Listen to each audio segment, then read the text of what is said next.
has dropped by the Copenhagen Wolves headquarters here today to have a little chat with us. And welcome. Thanks. First and foremost, we're going to talk about the WCS Europe, obviously taking up a lot of your time lately. How do you feel getting back into the Premier League and what does it mean to you? Well, it's obviously very nice because WCS is the biggest tournament right now. It's the most prestigious one, and it's the one that everyone is watching, really. So I'm really happy. So playing the group stage, did your games go as you expected? Or was there any time that you're thinking, oh, I might not make it through? Well, in practice things were going pretty well. They weren't going amazing, so my expectation wasn't like, okay, I'm definitely going to get out of this group. I went into it and I was pretty nervous, and I lost the first game, so I thought things were looking pretty dark for me there, but I managed to win the next two and win the first match, and from there I felt like I would definitely get out of the group. In many other sports and obviously other esports, people prepare by scouting their opponents. Have you been preparing any special way or maybe scouting your opponents in the WCS? When the group first got announced, I had planned to study how Arston played, but I couldn't find any PVT reports of him playing, at least not any recent ones, so it didn't really matter. So I knew I just had to practice PVT, and I thought he would play reasonably safe, because that's how he played in the past, and I don't think he considered himself an inferior player to me. So I think he was just going to try to play it safe, and I just kind of prepared for that and just practiced my fundamentals with progress.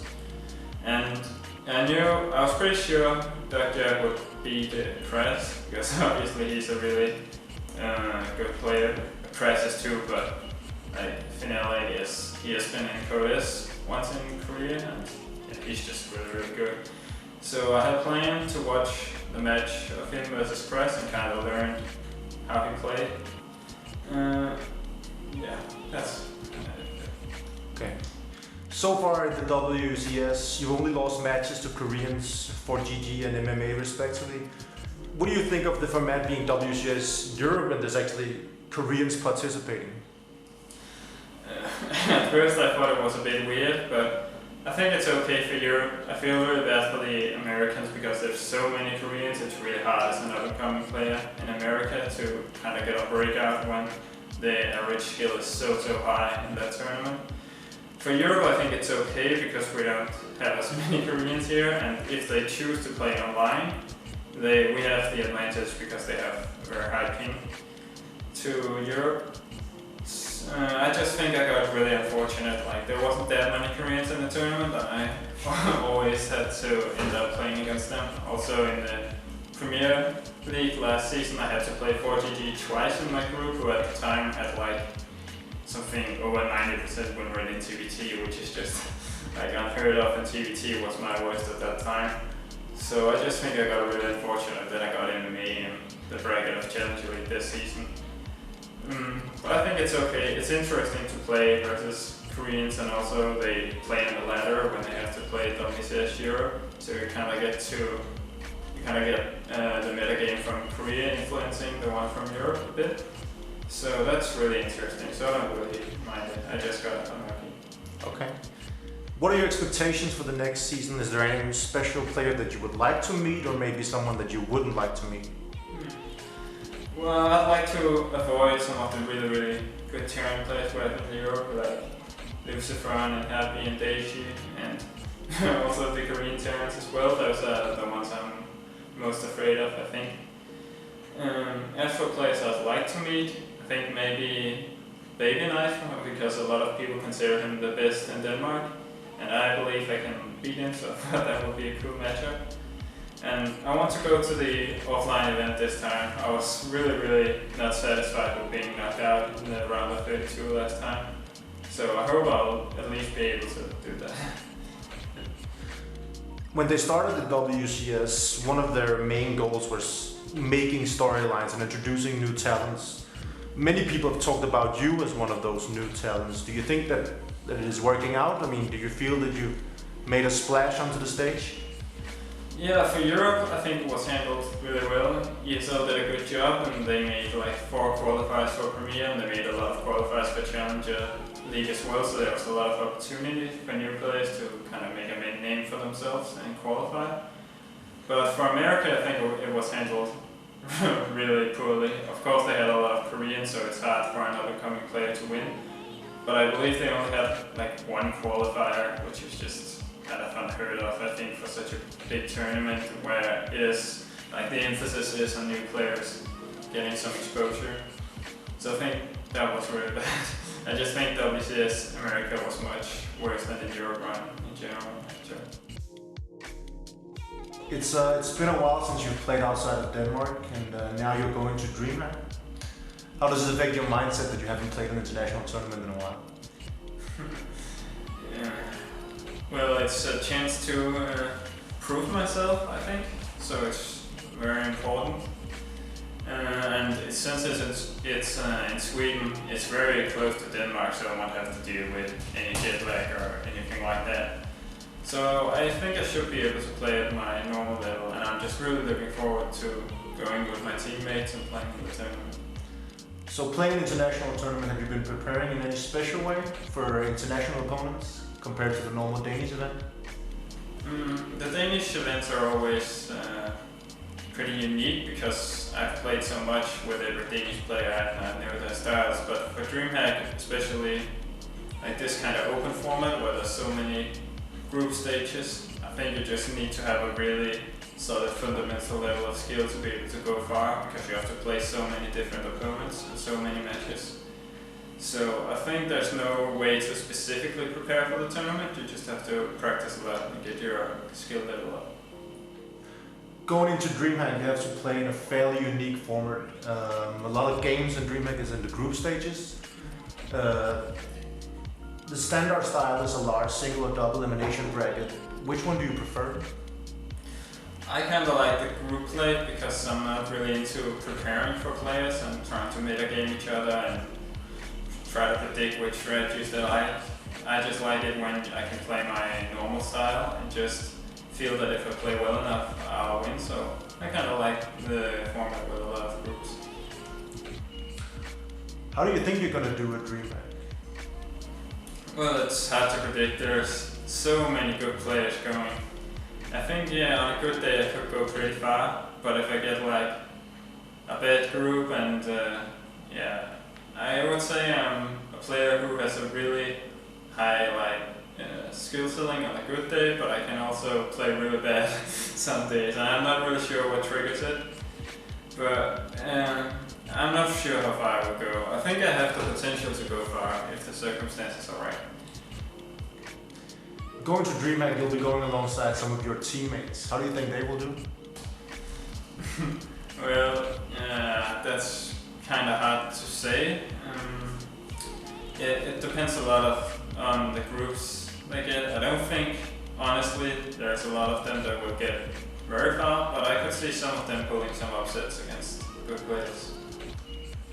So this is your first time going to DreamHack. Do you have any special expectations for this event? Well, I've only heard great things about it from fans and from other professional players. Like, I haven't heard anyone talk in a negative way about DreamHack. They all say it's like the best tournament and they treat the players really well, so I'm really looking forward to it. Now we're going to talk a bit about the Home Story Cup qualifier. You managed to pull up a pretty big win, actually taking the first place in the qualifier, winning a trip to the Home Story Cup. How does it feel to take a win in such a prestigious tournament, or at least a prestigious qualifier for a big tournament? Well, it felt really good. There was a lot of good players playing in it, but the top 8, it didn't look like I expected it to. There was a lot of the players who I consider really good who dropped out quite early. But yeah, I was really happy. I've mainly won Danish events so far, and I still need the I still lack international results. Obviously I qualified for Premier, so that's really good. But a win like this, it's of course really great, and I get to go to Home Story Cup, which I've always seen as a really nice tournament. So I'm happy. Can you talk us through your kind of your trip to the win? How were there any special matches you look back at?